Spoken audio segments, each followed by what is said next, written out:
बहुत पहले अपनी कमर कस ली है जब मैनिफेस्टो कमेटी का गठन किया था, और अब चुनाव की घोषणा होने के बाद बड़ी बैठक भी नेशनल कॉन्फ्रेंस करने जा रही है। क्या कुछ जानकारी इस हवाले से?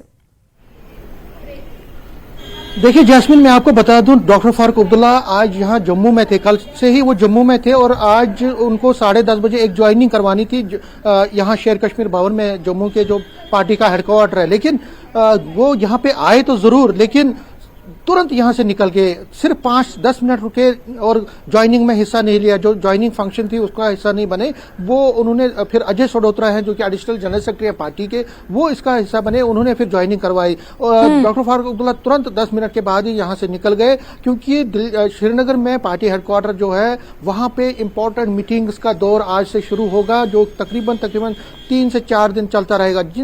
इन मीटिंगों में जो सबसे प्रमुख है वो है सिलेक्शन ऑफ कैंडिडेट्स। जो कैंडिडेट्स की सिलेक्शन करनी है वो इंपॉर्टेंट रहेगा। अलायंस किसी के साथ करना है कि नहीं करना वो इंपॉर्टेंट रहेगा। मैनिफेस्टो कमेटी ने जो अपनी ड्राफ्ट रिपोर्ट बनाई है उसको फाइनल किया जाएगा। उन्होंने जिन मुद्दों पे इलेक्शन लड़ना है, क्योंकि अब इलेक्शन में बहुत ही कम टाइम रह गया है और आज से ही आप समझते हैं कि सारी पॉलिटिकल पार्टी ने तैयारियां की हैं। कल बीजेपी की एक बहुत बड़ी मीटिंग यहाँ जम्मू में होने वाली है, जिसमें कृष्णा रेड्डी होंगे, तरुण चुग होंगे, आशीष सूद होंगे, डॉक्टर जितेंद्र सिंह होंगे और पार्टी के कई नेता होंगे। इलेक्शन कमेटी की मीटिंग है। इसी तरह अगर नेशनल कॉन्फ्रेंस की बात करें तो आज से शेर कश्मीर जो उनका श्रीनगर में जो हेडक्वार्टर है वहां पे लगातार मीटिंगें होंगी। तकरीबन 3 से 4 दिन ये चलती रहेंगी। जिस तरह मैंने कहा कि बहुत सारे मुद्दों पर मंथन होगा। जो सीनियर टॉप लीडर्स हैं पार्टी के, पार्लियामेंट्री बोर्ड के जो मेंबर्स हैं, वर्किंग कमेटी मेंबर्स हैं, फॉर्मर मिनिस्टर, एमएलए और जितने भी उनके कदावर नेता हैं, एमपीज हैं, जो फॉर्मर एमपीज हैं या सिटिंग एमपीज हैं, उनको भी बोर्ड में लिया जाएगा। समीर, साथ ही सवाल ये भी महत्वपूर्ण है कि डॉक्टर फारूक अब्दुल्ला से जब बीते कल ये पूछा गया कि वो चुनाव लड़ेंगे कि नहीं, तो बड़े मुखर तरीके से उन्होंने कहा कि पहले स्टेटहुड को बहाल कर दें फिर मैं चुनाव लड़ लूंगा। इससे पहले उमर अब्दुल्ला का बयान सामने आया, उन्होंने भी ये कहा कि वो चुनाव लड़ना चाहते नहीं है लेकिन उनके ऊपर प्रेशर है कि वो चुनाव लड़े। तो क्या ये स्थिति स्पष्ट हो पाएगी?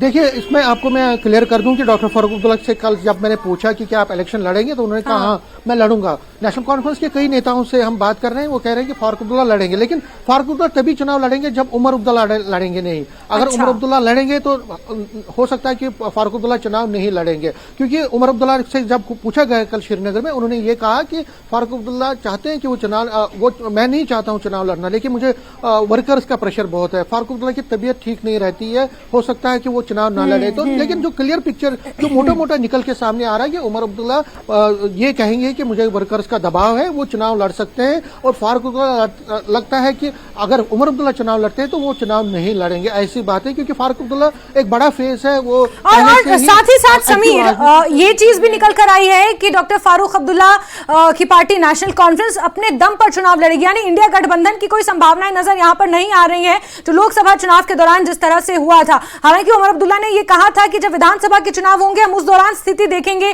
पीडीपी को किस तरह से अपने साथ एकोमोडेट करना है, कांग्रेस को किस तरह से एकोमोडेट करना है। लेकिन अब कयास ये लगाया जा रहा है कि नेशनल कॉन्फ्रेंस अपने दम पर अकेले चुनाव लड़ेगी। जैस्मिन, इसमें भी मैं आपको स्पष्ट कर दूं कि जो तस्वीर मोटे मोटे हमें जो लग रहा है कि हो सकता है कि कांग्रेस के साथ इनका अलायंस हो सकता है। देखिए, कल से हम ट्राई कर रहे हैं फारूक अब्दुल्ला को और उमर अब्दुल्ला को। फारूक अब्दुल्ला से जब हमने बात की, जब मैंने यहाँ पे उनसे अलायंस के बारे में पूछा तो उन्होंने कहा कि 2-3 दिन में हम अलायंस पर भी बात करेंगे। उन्होंने कहा कि हम बैठेंगे, सारे हमारे लीडर बैठेंगे। और जो आज तस्वीर यहाँ पे सामने आई, जब हम यहाँ नेशनल कॉन्फ्रेंस के हेडक्वार्टर में थे, यहाँ क्योंकि ज्वाइनिंग में फारूक अब्दुल्ला को आना था, वो नहीं आए। फिर हमने दूसरे नेताओं से बात की, अजय सडोत्रा की, जिनकी अभी आपने बाइट भी चलाई, तो उन्होंने भी कहा कि 2 से 3 दिन के दौरान हमें पता मोटे मोटा तस्वीर निकल के आएगी। लेकिन जो लगता है, जो जराए, जो सोर्सेज कह रहे हैं पार्टी के, वो कह रहे हैं कि अगर कांग्रेस के साथ हमारा अलायंस होता है तो उसमें कोई प्रॉब्लम नहीं, क्योंकि कांग्रेस जम्मू में बहुत मजबूत है और नेशनल कॉन्फ्रेंस कश्मीर में मजबूत है, तो उन दोनों का टकराव नहीं है। इसीलिए नेशनल कॉन्फ्रेंस कांग्रेस को यहाँ समर्थन दे सकती है जम्मू में, और बदले में कांग्रेस कश्मीर में। अच्छा, लगभग उसी तरह जैसा लोकसभा चुनाव में हुआ था।